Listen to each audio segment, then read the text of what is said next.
What's up, everyone? Welcome back to the Bent Limbs podcast. I am your host, Matt Thielking. Today, you guys, this episode is all going to be about your questions. We're going to answer the most common questions I get from you guys, whether it's via email, Facebook Messenger. Those are the two best ways to get a hold of me, by the way, or on Instagram, whatever it is, however it is that you guys contact me. These are kind of the most common questions. I've got 7 of them down here just bucketed. They're generalized a little bit, but most of your guys' questions are very, very similar. So I want to tackle some of those in a little bit more detail. But before we do, I know a lot of seasons are right around the corner. Ours starts here Sunday.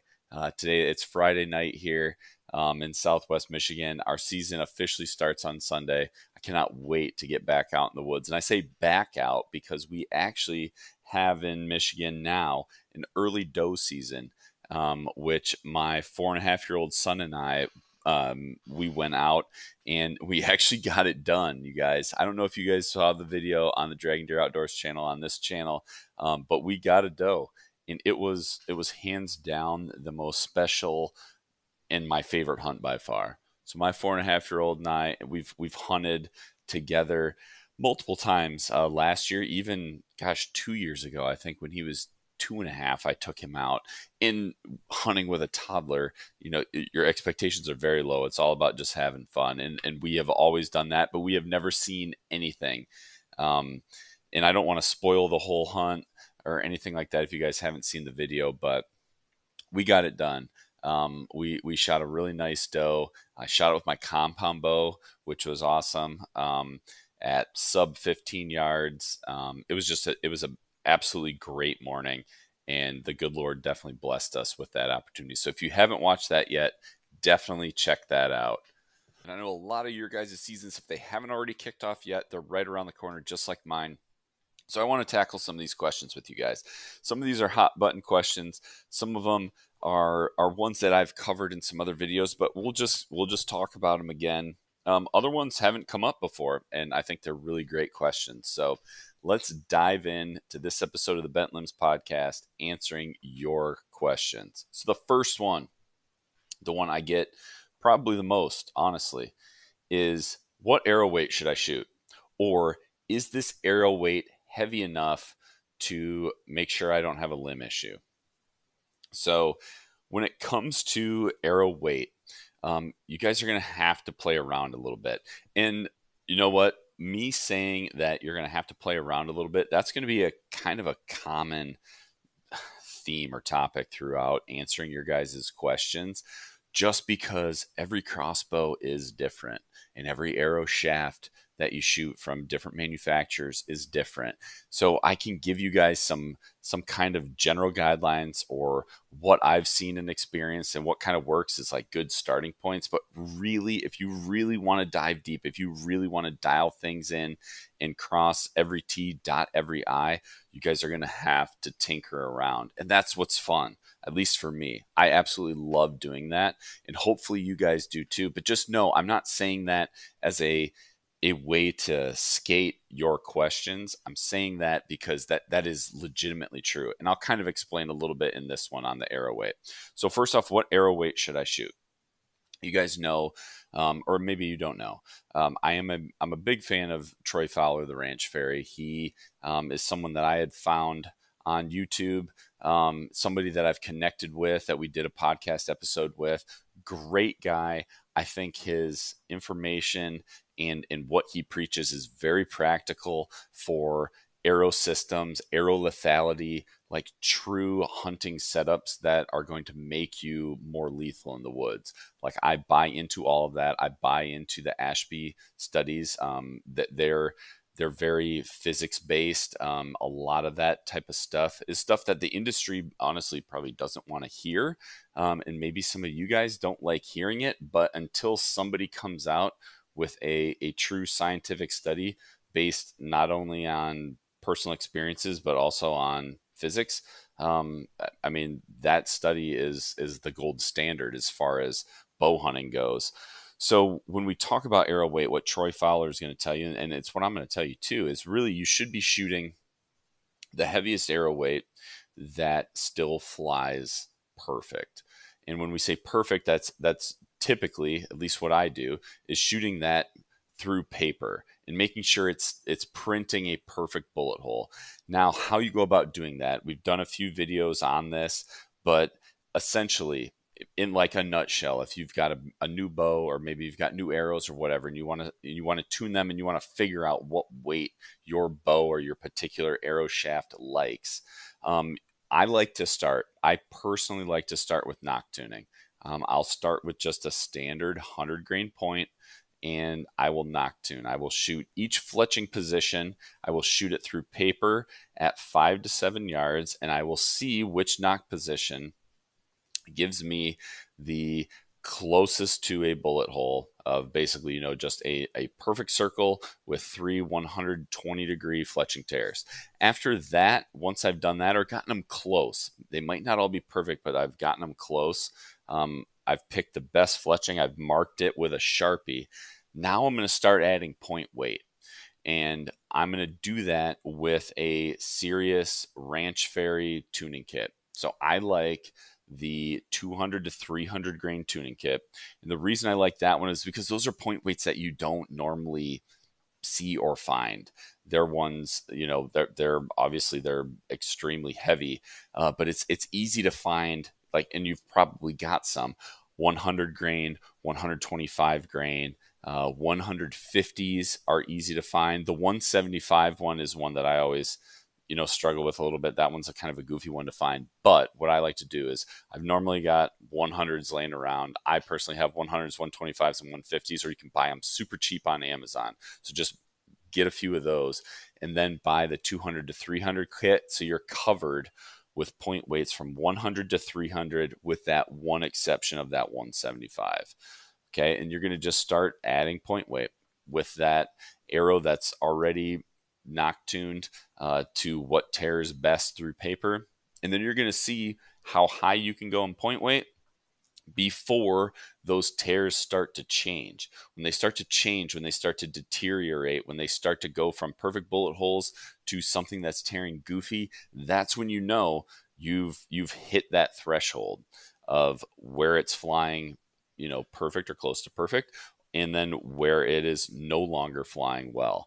And if you've got some arrows where you didn't get a perfect bullet hole before, by all means, you can try each point weight with the 3 different fletching positions. You can do them as a combo if you want to. You're going to be shooting more shots, and that's totally fine.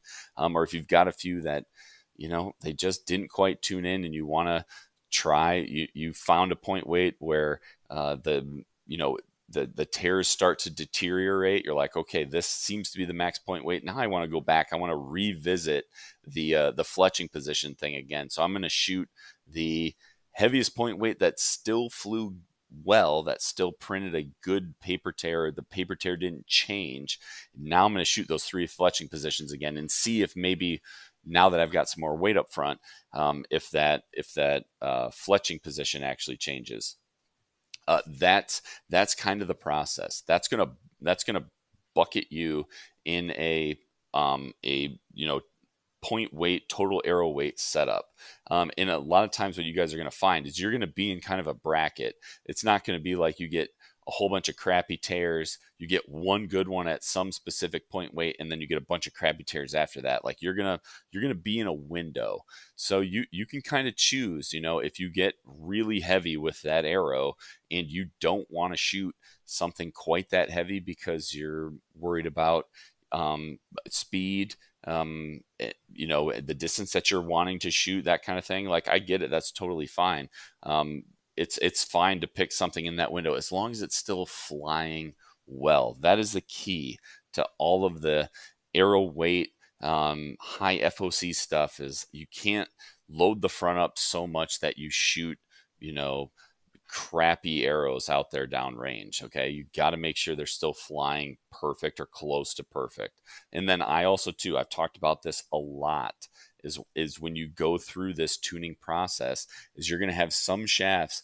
Let's say you go through and you tune all your arrows, you're still going to have some that perform better than the others, even with that same point weight. Once you find that, whatever that point weight is, you're going to have some that are going to be better than others. Number them 1 through 6. Know which one you need to shoot first versus which one needs to be shot last in your quiver.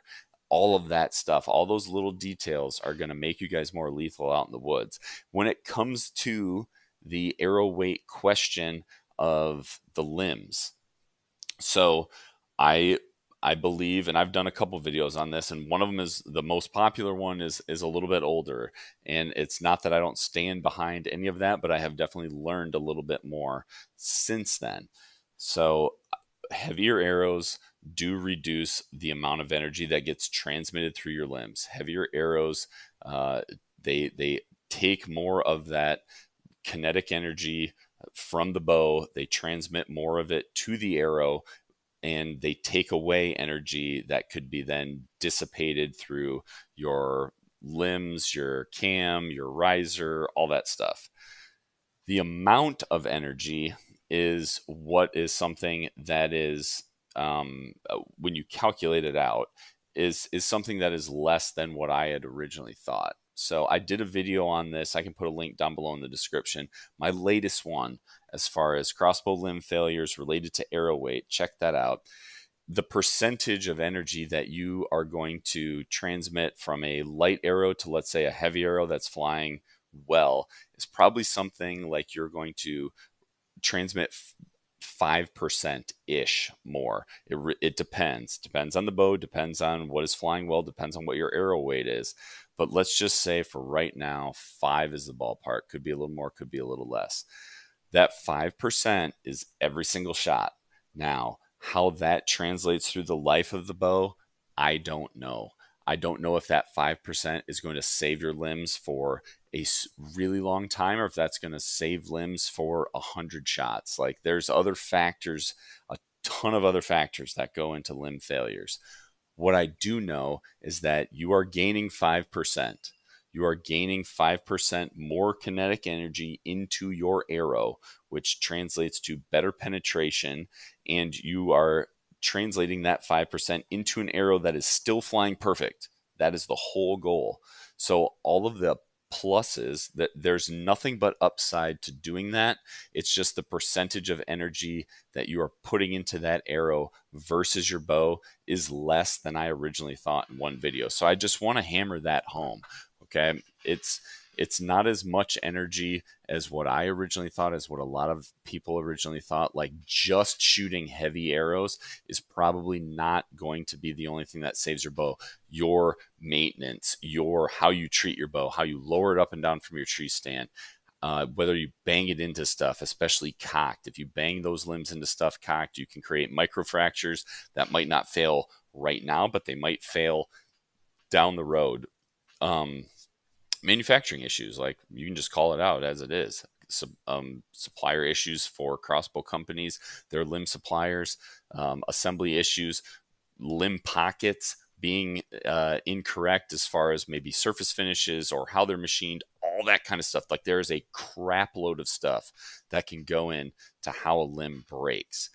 What you have in your control is arrow weight. So take advantage of it, and take advantage of it because it's not only going to take energy away, maybe if it's only 5%, it's going to take energy away from your limbs. It's going to transmit it to that arrow. And by transmitting it to that arrow, you're going to get more kinetic energy, better penetration.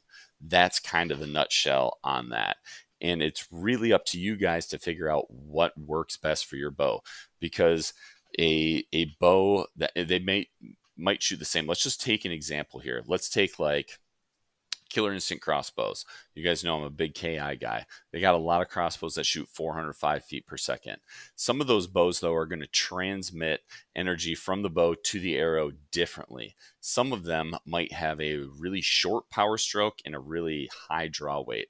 So it's going to transmit that energy. It's going to be hard. It's going to be fast and short. It's going to be quick how fast it transmits that energy. Other bows might have a lower draw weight in a longer power stroke, so that energy transmission from bow to arrow is going to be longer and more gradual. Those type of things, even though both bows are rated at 405 feet per second, the way they transmit that energy is different, and it is going to change what your best arrow setup is going to be. If you transmit it, I mean, at least me thinking off the top of my head, the harder, the faster, the more force you put into it, especially quickly, the more you're probably going to make that arrow bend versus something that's longer, more gradual, less force. You're going to put less force, but you're going to do it over a longer amount of time versus some of the other ones where it's more force, shorter amount of time.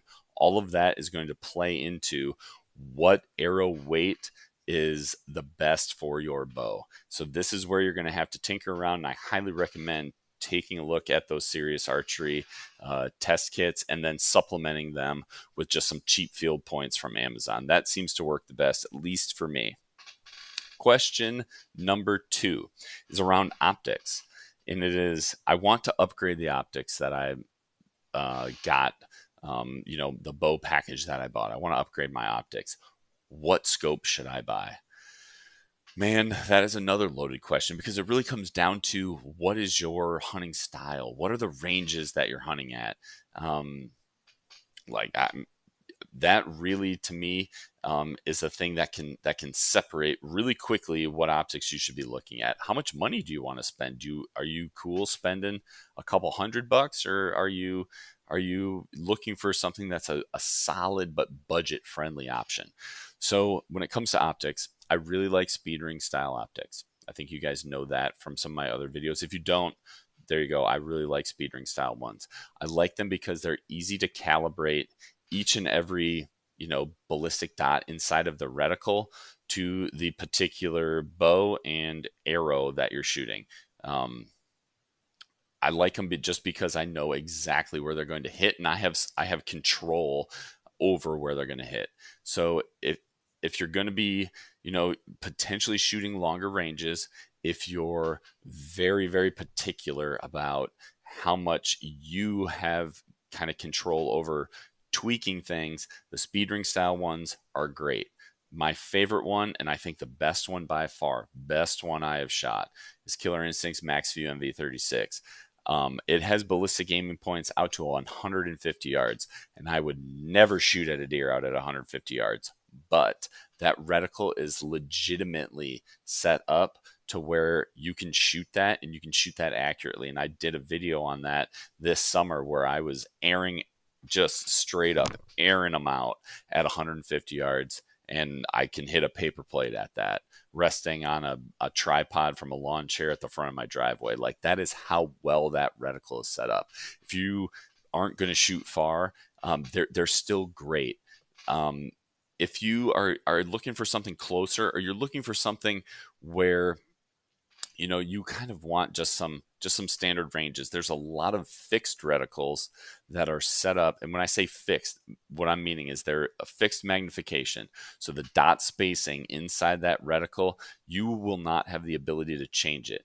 You will have the ability to pick kind of where your first dot is going to be sighted in at.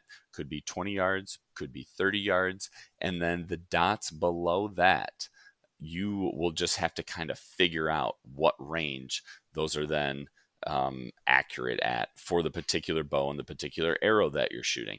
Those are completely fine too. Like, if you're someone that's just like, look, I just want to shoot like 20, 30, 40, or I want to, maybe out to 50 yards. I don't know. It kind of depends.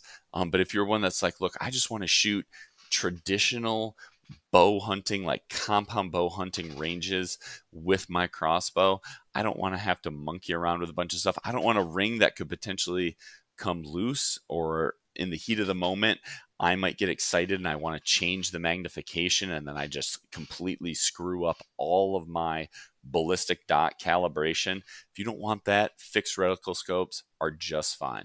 I like the Killer Instinct Lumix IRE. It's a really nice reticle. I like the dots and the lines that it has in it. It illuminates really well. And I was shooting that. I actually put that on my Vital X to get it sighted in, and I got it sighted in at 20, 30, 40 really well with a heavier arrow, with a 500 grain arrow. And I like that setup because on that particular bow, that is one that I want to be basically a loner bow. If I take somebody else out hunting, I don't want them to think that they can change magnification or I want to eliminate as much user error as possible with that bow, navigating a new hunter out in the woods and limiting them to something like a sub 40-yard shot. That particular scope is perfect for that. The other thing, you guys, that I don't think people talk about enough are red dots.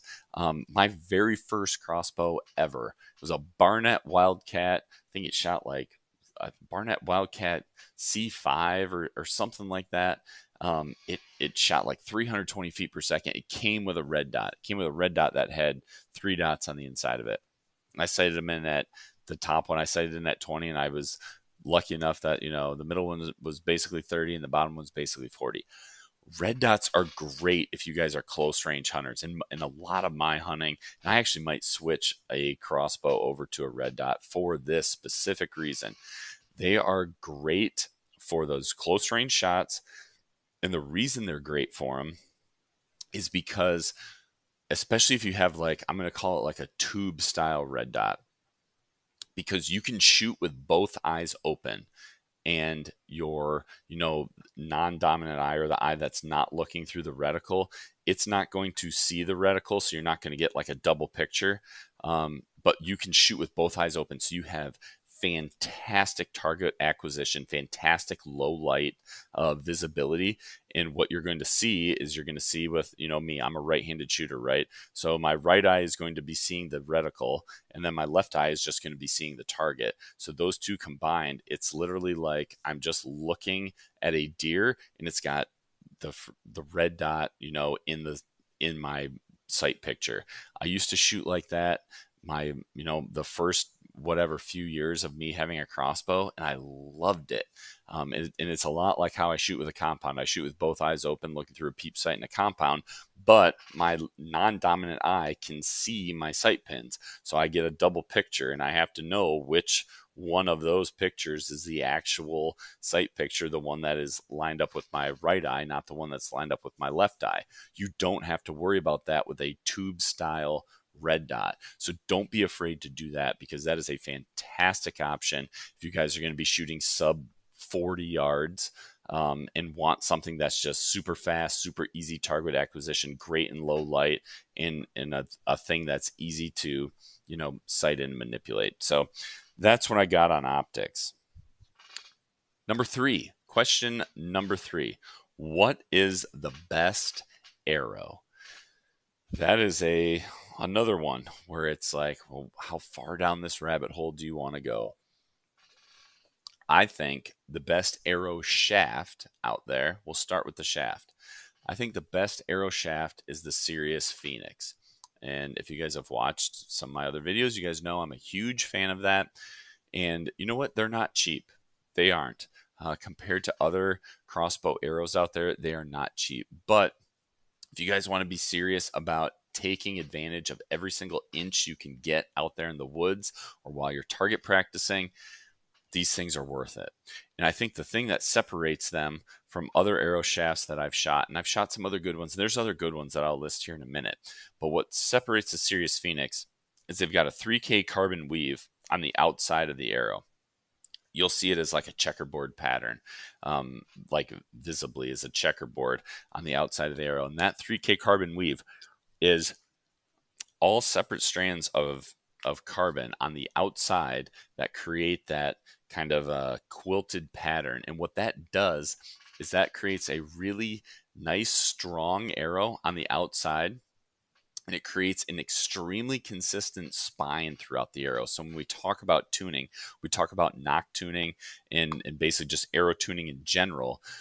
When you've got an arrow that has a really consistent spine, it's actually hard to find which fletching position is the best one, because they're all really good. So it's a really easy arrow to tune, or it's an arrow that if you didn't want to tune is going to be your best bet, because that spine is extremely consistent throughout the entire thing. So that's the arrow that I really like. I really like Killer Instincts arrows too. Those are the ones that I shoot as well. They are not as consistent. They're not as straight. they're a 3 thou straightness versus those serious ones are a 1 thou straightness. But they're easy to tune. They're a solid arrow shaft. They're much more, budget friendly, and you can get them shooting really well. And I have got them shooting really well. That you just those ones you do have to tune.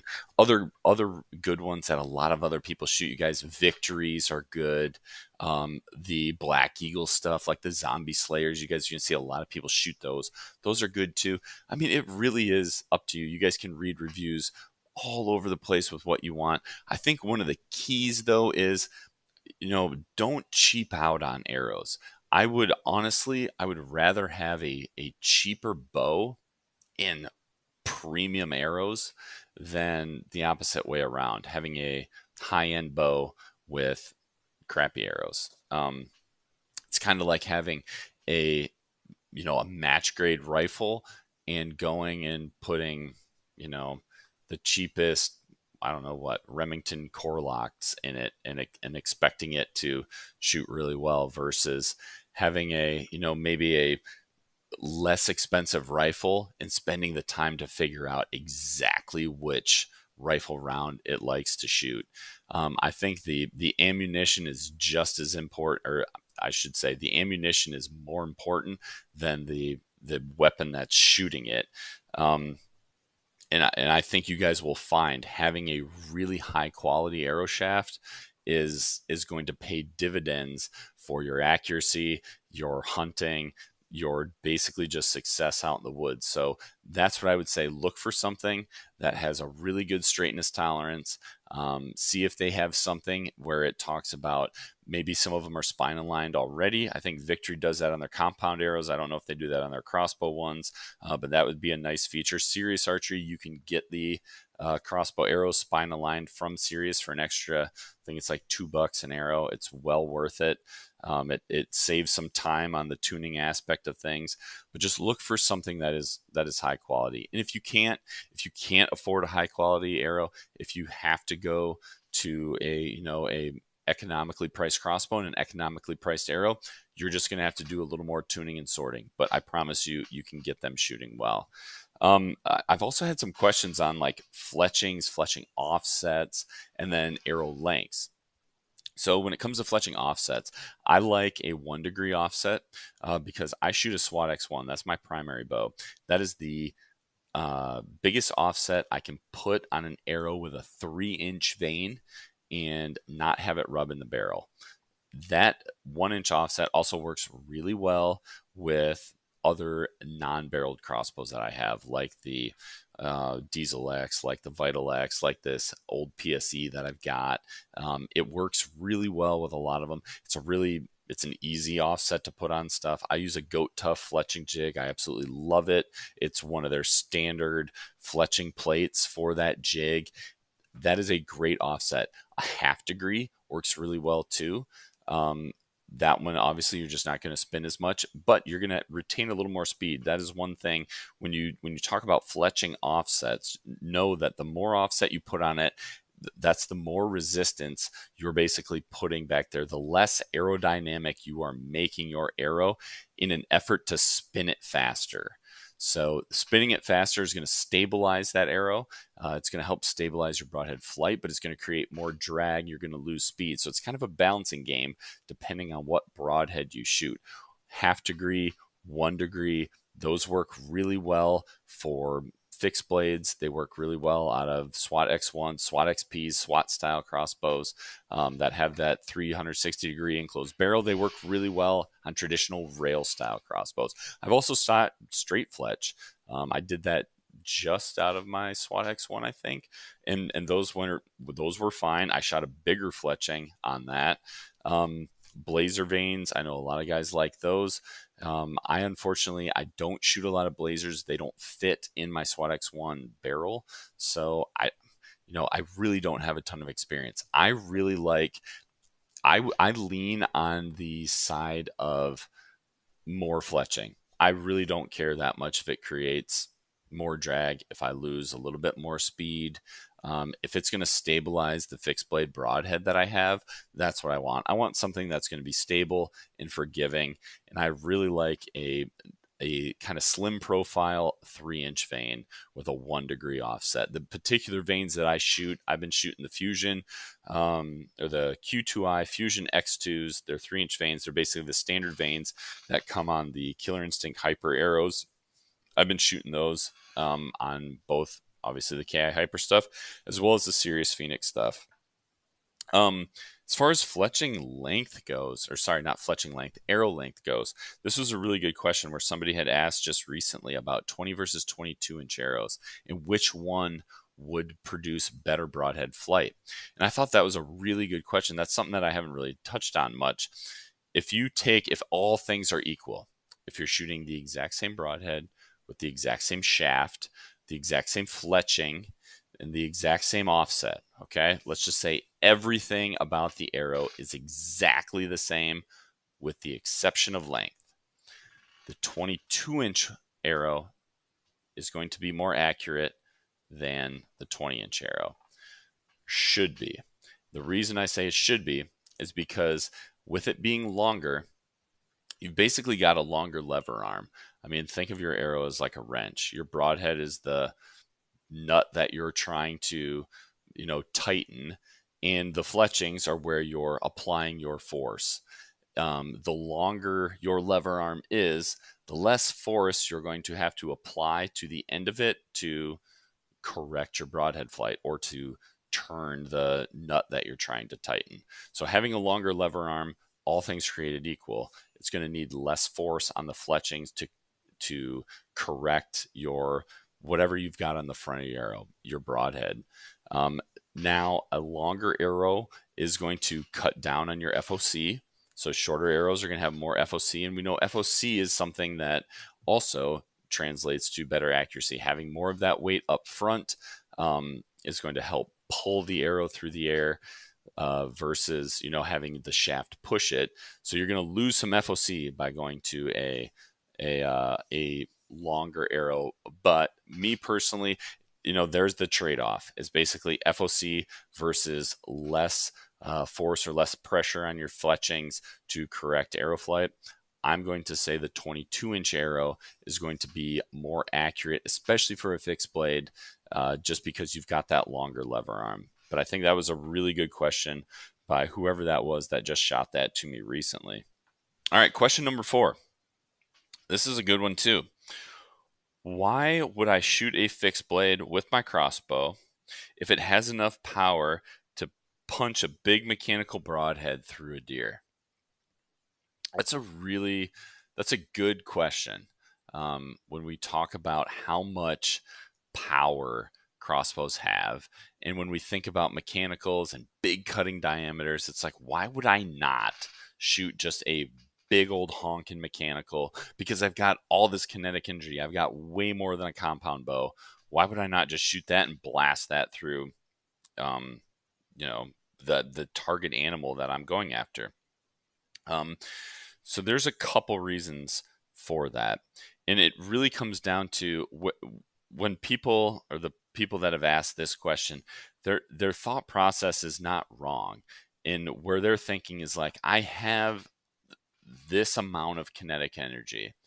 Why waste it on zipping through a deer with a little fixed blade and, using a bunch of kinetic energy just to bury my arrow further into the dirt? Why would I not shoot a big mechanical?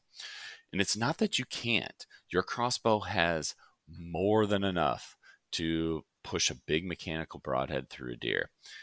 I think the question really is, does the mechanical broadhead have enough structural integrity to handle the force that your crossbow is about to put on it? That is the big question. And I would say for most mechanicals, especially if you impact heavy bone, the answer is no.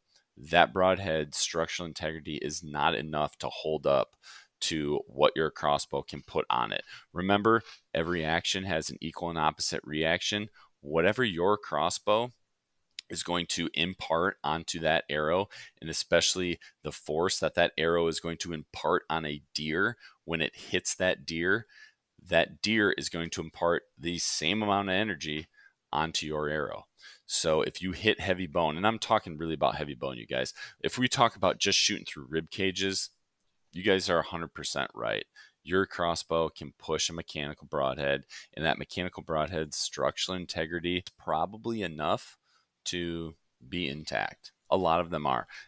I won't say all of them because, I mean, we're talking about crossbows now, too, you guys, that are shooting over 500 feet per second. So there is a lot of force going into that arrow. There's a lot of force that is going to go into that broadhead when it hits something. I'm not going to say everyone, but for the most part, I think you guys are right. But I think where that argument has flaws is when you start talking about hitting something more than ribs. And that's where you're not going to be able to push a that big cutting diameter through a shoulder blade and keep that broadhead intact. That broadhead is probably going to break. Blades are going to break off, or they're going to, if they don't completely break off, they're going to partially break off. And what you think is a 2.5-inch cutting diameter broadhead going through a shoulder blade, if you recover that deer, is probably going to be something like a much smaller 1.25-inch broadhead that actually went into there because the blades simply sheared off. The other thing too is mechanicals. They don't have nearly as much edge retention, or the blades are not as robust as that of a fixed blade. So when you're pushing those blades through the animal, it's much easier for a fixed blade to get, for a mechanical to get dull fast versus a fixed blade, because you've got such an aggressive angle of attack. You're pushing such a steep blade angle into that animal. Those blades have much more of a tendency to just dull up quick. So even if you get through and those blades didn't break, they're not bent up too bad, that edge retention is probably just not going to be there. So, and I guess another thing too is just thinking about blade deployment. I mean, think of how fast your crossbow can shoot, especially if you're on the top end of the crossbow spectrum with those ones that are over 500 feet per second. Think of how fast your blades are going to open, how much force there's going to be opening those blades. Just on impact alone, I would be willing to bet there's mechanicals that can't handle that aren't structurally sound enough to be able to take that force right away as fast as they do on impact as something like a fixed blade. And you guys, I'm a fixed blade proponent, and I have switched, and I've killed still to this day more deer with mechanicals than I have with a fixed blade. But there was a lot of broken blades, bent blades, things like that I didn't pay attention to on deer that I harvested. And it wasn't until I had issues with mechanicals that I really started paying attention. And that, honestly, I found Troy. I'll tell you guys, you know, I still say if you're worried about hitting bone, which I think is more of a worry than hitting back. Like hitting back, whether it's with a fixed blade or a mechanical, yes, having more cutting area, it's going to help you, but it's not necessarily a guarantee as far as your recovery rate. I think it will be higher with a mechanical, but still hitting back, like it's more of a waiting game than it is, I think, a how much how big of a wound channel you put through there. I think I think that trade-off of mechanical versus fixed blade on hitting back is different than mechanical versus fixed blade on hitting heavy bone, on hitting shoulders, on hitting femurs, on hitting, the knuckle of the leg bone, that kind of stuff. And the fixed blade is superior, especially a quality fixed blade is superior on the bone front versus the superiority of a mechanical on hitting back. But I will say, I'll put that with a but. If you guys are worried about hitting back, or if that is your miss, if your miss is I hit back on deer. I hit them in the liver. I hit them in the guts. I don't hit them high, or I hunt from a ground blind. And so I don't have a lot of spine, shoulder blade type of bone introduced into my shot angles. Then I would say a fit or a mechanical is probably the way for you to go. Just make sure it's freaking sound. And when I say sound, I mean like tough as nails. And if you want the one that is as tough as nails, that one is the Sever. The Sever is the king of mechanicals. You guys watch John Lusk and Lusk Archery on all of his broadhead testing. There is not a mechanical broadhead that holds a candle to the Sever. So if you're going to go mechanical and you still want something that's got some freaking beef to it and that is going to hold up, it's the Sever. It really, really, really is.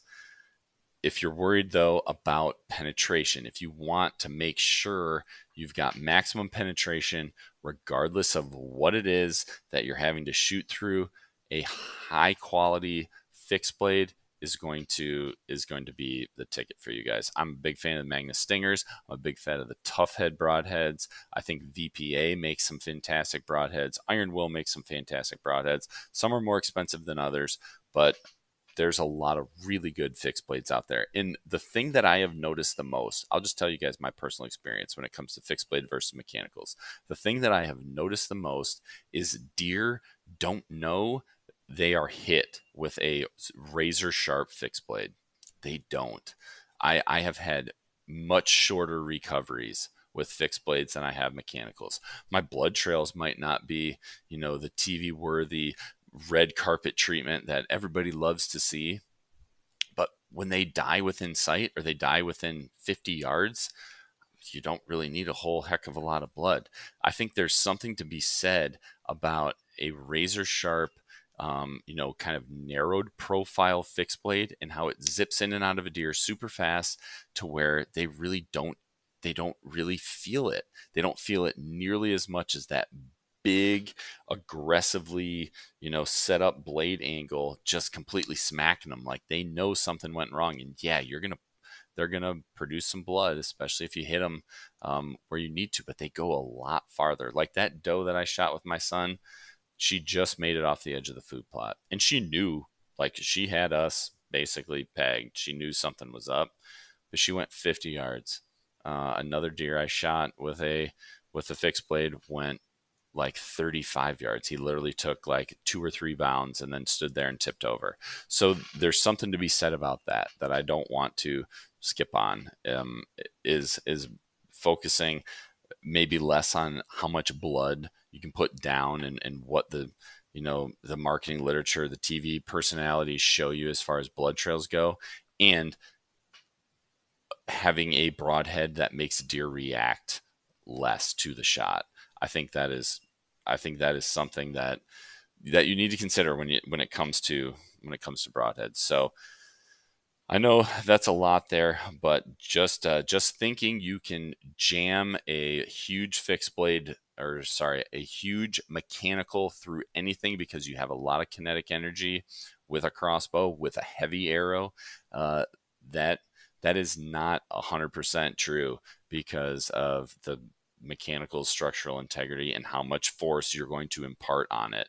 You're better off, in my opinion, tuning up arrows and tuning up those fixed blades to make sure you get maximum penetration, that you're always getting an exit hole, and that you don't have to worry nearly as much about bone. Question 5. Where do I buy my arrow building products? I buy a lot of them on Amazon. Just straight up. There's a lot of inserts that I've bought on Amazon. The 110 grain inserts that I'm a big fan of. So the recipe I kind of like for my arrow building is a 110 grain insert with a 150 grain point. A lot of the stuff that I have done, I have found that combo works really well with a lot of different shafts and a lot of different crossbows, and it puts me at an arrow that is, depending on the particular arrow, usually just under 500 grains, up to that like 525, 530-ish. So we'll call it, basically 500 grain setup. It flies really well. It hits really hard. And I bought a lot of my inserts, especially the the copper ones off of it, or not copper. Gosh, sorry, you guys, not bronze, not copper, brass ones. I bought the brass ones off of Amazon. If you go to the Series Phoenix, though, those are going to come standard with a stainless steel 110 grain insert that you can, if you want to, you can knock it down to 90 grains. And those are from Ethics Archery, and Ethics Archery makes really good stuff. Really, really good stuff. Tight tolerances. They fit well in every shaft. They make your broadhead like insert tuning. Your broadheads, or my broadheads, have always spun really well with them. I haven't had any issues with those things. They are definitely high quality, but if you want to go a little more budget friendly, I have also not had any issues with the brass ones from Amazon. As far as like the fletching jig goes, I told you guys the Goat Tough is, I mean, it is freaking awesome. I've used a couple different fletching jigs before. This one is by far my favorite. It is super easy to use. It is easy to get replacement parts for if you goober up vane nests or things like that. I highly recommend it, and it's not expensive. It's not expensive at all. It's like a $50 fletching jig. When it comes to glue, I use the Serious Archery, their fletching glue, their Fletchcrete. And I also use their 2-part insert epoxy. It's a little more expensive, but man, is that stuff good. It's going to hold inserts. It holds inserts really well. On the insert side of things, they're 2-part insert epoxy, or can't remember what they call it. You guys would see it on their website, or I can put a link down below. It's got a slow set time. So what you can do is you can glue your insert in, you can wipe off the excess, and then you can actually spin your broadhead on your arrow. And if your broadhead's spinning a little goofy, you can do your insert tune right there with the glue in. So you can put like a Sharpie line on it, spin it. If it's spinning a little wobbly, you can twist that insert a little bit, spin it again. It's like you've got a little work time to it. It's not just going to set real hard right away. So I like that. But then when it does set, it sets really well. As far as their Fletchcrete goes, it is strong as crap. Like, you guys can seriously glue your fingers together, or glue your fingers to the table if you wanted to. I've actually used it on. I posted this on another video. I used it on a address sign that I made for my wife because I didn't want to deal with the little fasteners on these numbers that she got for our this address sign. Like, I literally just used Serious Archery Fletchcrete, put it on those numbers, stuck it to wood, and it's still holding strong 2 years later out there. Like, the stuff is awesome. You just got to be careful with it. It's a little watery. It takes just a little bit of finesse or some practice. Like, definitely practice on some old stuff if you're going to use it first, just to kind of get the hang of it. And then it works. It works phenomenal for adhering your fletchings to your shaft. As far as knocks go, I've shot quite a few non-lighted knocks, half moons, the flats, whatever it is. Like, I don't. You guys can play with those a little bit. If your crossbow can shoot a non-half moon knock, like a flat, if it can shoot a flat knock, or it can shoot some other type of knock, the flat ones are nice because they don't put down pressure on the arrow. So like a half moon knock is going to put a little bit of down pressure on your arrow when the string engages with it, and that can reduce your accuracy some. Obviously, you guys don't shoot any knock that your manufacturer does not recommend. Like, shoot whatever it is that they recommend. If they require a proprietary knock, shoot the proprietary knock. If they tell you don't shoot this, then don't shoot it. But if you can shoot something like a flat knock or like a Killer Instinct arc knock, or something that's not going to put down pressure on the arrow, that's definitely going to help with accuracy. I still, to this day, I tell you guys that, and then I don't do it. I still shoot the half moons out of my SWAT, which can shoot a flat, which can shoot an arc knock. I do, just because I like hunting with lighted knocks, and I want to make sure my arrows are sighted in, my arrows are tuned with the knock that I'm going to hunt with. So I shoot just the cheap Amazon. They're like $13.99, $12.99, something like that, for 6 of the lighted knocks. I haven't had any issues with them. So that's why I still shoot a half moon, is because those are the easiest lighted nocks for me to get a hold of. If they get goobered up, either be from a harvest, blood gets caked in them, or whatever, they're cheap to discard. And I know that my arrows are going to shoot well with both the half moon standard and the half moon lighted. And I shoot and I test all of that. And they all work fine. And just be careful, you guys, with lighted nocks. Doesn't matter what one you shoot. They are a little more susceptible to breaking.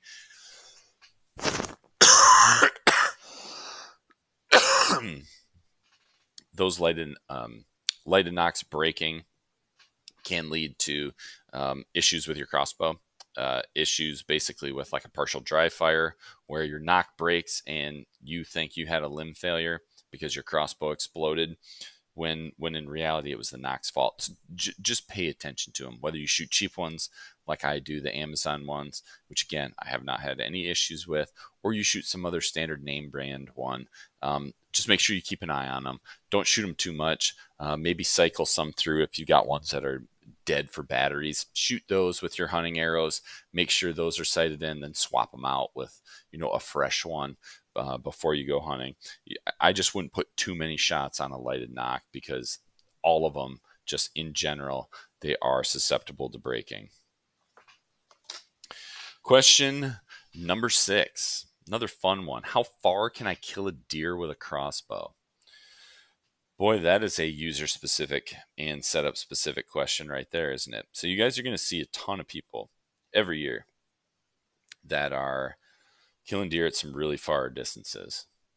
What I want you guys to remember is you have no idea who that person is.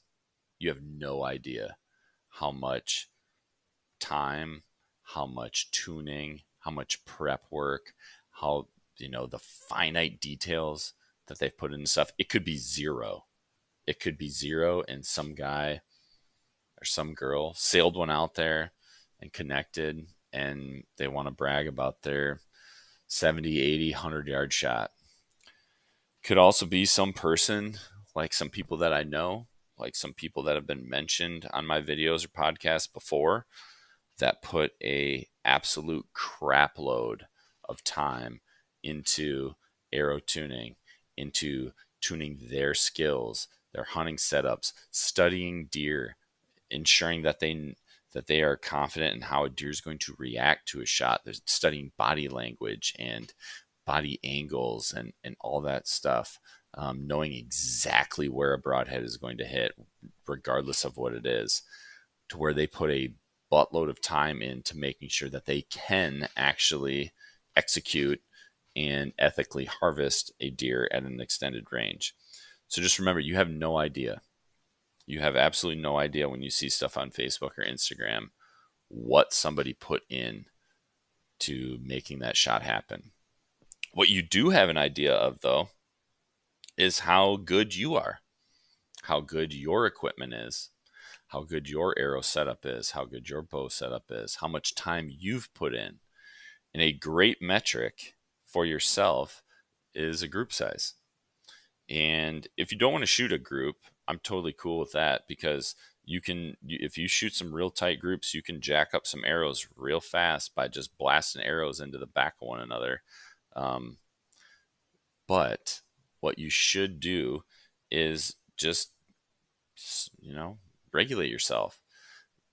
My good friend Steve White, he said that, and I agree, is that you should be able to shoot a 2-inch group at the distance that you want to kill an animal.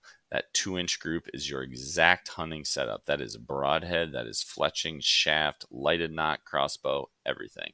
I think you can bump that to a 3-inch group. So we'll say 2 to 3-inch group, because you are going to be way more wound up when that big buck is in front of you than when you're shooting targets in the backyard. And that 2 to 3-inch group is going to expand to a 6 to 8-inch group. I don't know what it is, but that is a good gauge of your equipment.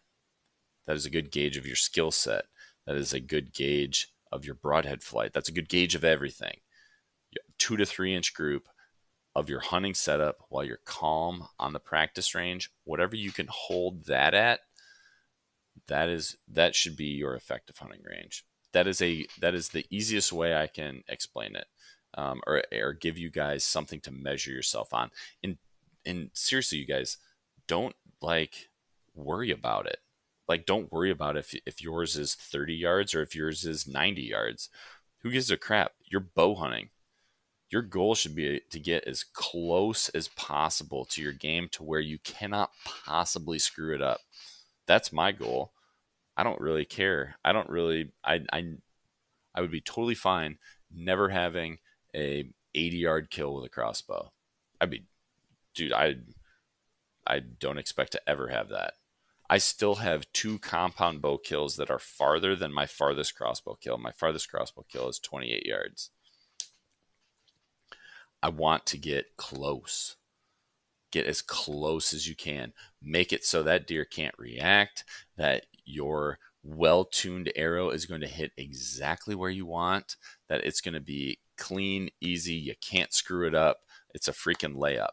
Hunt for layups. Don't hunt to be the next cool person on Facebook or Instagram that shot a deer at 80 or 100 yards or whatever it is with their crossbow.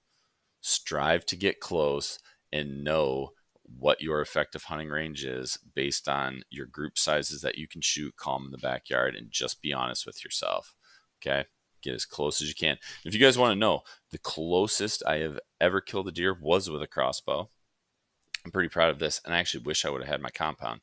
I shot a deer. I was only 6 feet off the ground because that's all the higher I could get in this particular, basically, blowdown tree where the stump was still hanging, but there was like a huge brush pile by it. I got 5 to 6 feet up, and I shot a deer at 5 yards with my crossbow. It was actually really hard to find him in the scope. He was so close when I shot him. And then where I say I wish I would have had a compound is because after I shot him, he's the one that only went like 2 or 3 bounds, which was like 35 yards or so, and tipped over. And I was all excited. And then I looked down, and there was another deer, a bigger buck, that was with him. And he was kind of looking around. He didn't exactly know what was going on, but I could have shot him at 20 yards. He just kind of milled around for a minute, gave me a really good shot, and I couldn't cock my crossbow back while I was in the stand. If I would have had a compound, I might have been able to do it. I might have been able to kill 2 birds or 2 deer with in one sit there. So that's my closest, and that's what you guys should strive for, is getting really, really close. Finally, question number 7. What crossbow should I buy? Man, this is one, a lot of it comes down to budget. A lot of it comes down to, I'm sure you guys have done a lot of reviews on different manufacturers. You guys know I'm a Killer Instinct fan, and I've been working with Killer Instinct for a couple years now. So I want to give you guys just kind of some ways that I analyze for myself if I was going to be buying a brand new crossbow, kind of what I would be looking at. So one thing I look at is, I like to look at the whole package. I like to see what kind of optics it's got on it. And that's not a deal breaker. If the optics that it has on it are ones that I don't like, I just want to factor that into my budget. I also want to factor into my budget the ability to buy really good arrows and really good broadheads. I would rather buy a cheaper bow and have premium arrows and broadheads than have a premium bow and have crappy arrows and crappy broadheads. So I factor that in as well. I also like to look at, and Rich over at Death by Bungie, he's got a whole calculator as far as crossbow efficiency goes, which you guys can do, plug numbers into that and see. But I like an efficient crossbow. And one thing I just look at just really quick is I like to see the speed that it's going to produce versus the draw weight. A lot of times you guys will see on very efficient crossbows, or at least what I think is efficient, or ones that utilize more power stroke to achieve speed versus draw weight to achieve speed, is you'll see that if you double the draw weight, I like to see if I double the draw weight that the arrow speed is faster. So I want something that is faster than double the draw weight. So, take something like a Vital X that's like 185 feet per second, but it shoots 405 feet per second. If I double the draw weight, I still have a faster arrow speed than 2x the draw weight.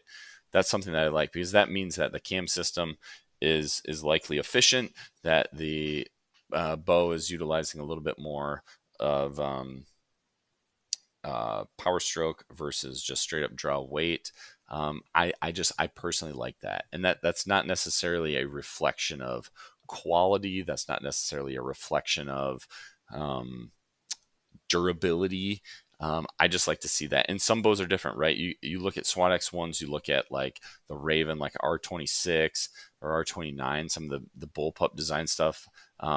You're going to have high draw weights to hit some of those speeds, just because those crossbows are so little.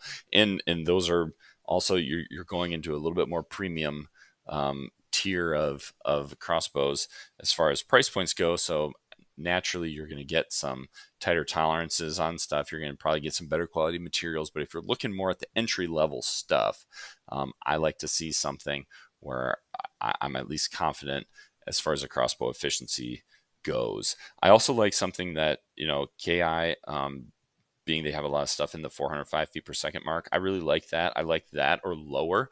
I like something between 370 and 405. I would rather have a lower speed bow, because that usually means lower draw weights, less stress on limbs, than some of the higher wound up stuff that have some really high draw weights.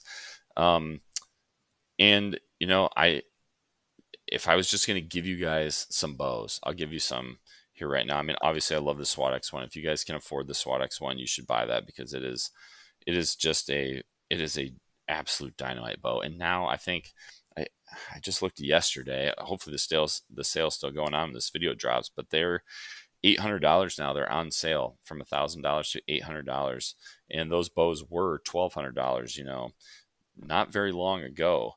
That is a fantastic deal for KI's premium tier product, that is still well below the even mid tier of other manufacturers, and you get a lot of crossbow for your money there. So I love the SWAT X1. I think the XCAM system and the platforms that they've put it in are fantastic. I really like the Vital X, the Diesel X, the Fatal X. I think you can kind of pick and choose what aspects of bows, or what aspects are important to you with those bows. And all three of them are great. It just kind of depends on your preferences with adjustability, with optics, with composite versus aluminum rails, that kind of stuff, price points. But those are all really good. Let's go outside of KI though. My first bow was a Barnett. I've shot and I still like a lot of their stuff. I really like some of their lower price point bows, in like the TS 380, I think is one that my buddy's got, or maybe like XP 350. Some of those ones that are sub 405 feet per second, I think they're under $400 or right around that or less. They still got Trigger Tech triggers. They've got adjustability built into the butt stock. Their fit and finish is really nice on those bows. They're all aluminum. As far as the rail goes, those are some really nice crossbows that if you were looking for something non-KI that I've shot and that I do like. One that I really like, because I basically have the exact same thing as it, and it's been a bow that's been bulletproof for years, is my second crossbow ever, which I still have. I have the PSE Invictus, and it's I know this other bow is basically the same thing, because it looks exactly the same. It's just rebranded, and if you go on, I think it's a Horizon, which is a Taiwanese crossbow manufacturer. Horizon, Pulang, and Mankang make a ton of the crossbows you guys shop around or look at, from multiple different manufacturers. I think it's a Horizon made one, and the Psyched Hunt Vindicate is the exact same crossbow as that PSE Invictus, and that PSE Invictus has been nothing but bulletproof. My PSE Invictus shoots 370. I think that Psyched Hunt Vindicate shoots, it's like 380 or 385, but it's basically the exact same bow. It's a sub $500 bow. It comes with some really nice, I mean, the fit and finish on the Psyched one is a little bit better. with just the aesthetics of it, the rail. I think it's got a little better optics and package and stuff. So it's a little more. I think it's like $450 or something. But man, that's a really good bow too. I really like the Darton bows. I like the Toxin bows that they have. Those have been around for a while. They haven't really changed that much. I've been kind of waiting to see a little bit if Darton will change some stuff.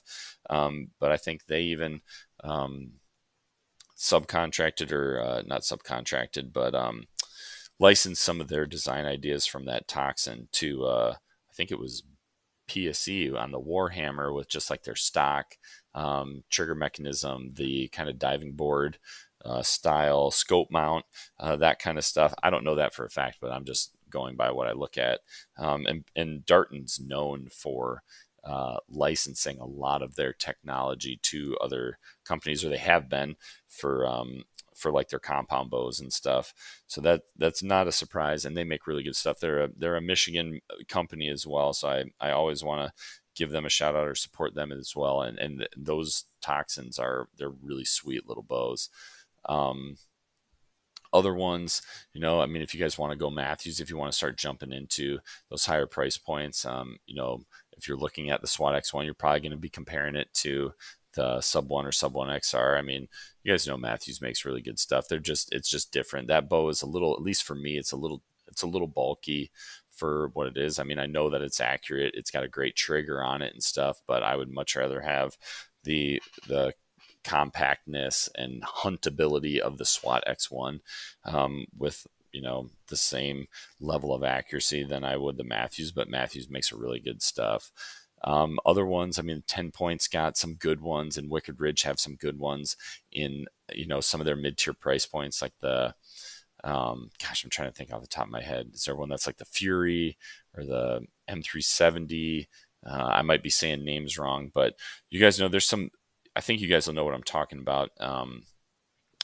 There's a Viper. I think that one's not too bad as far as price point goes.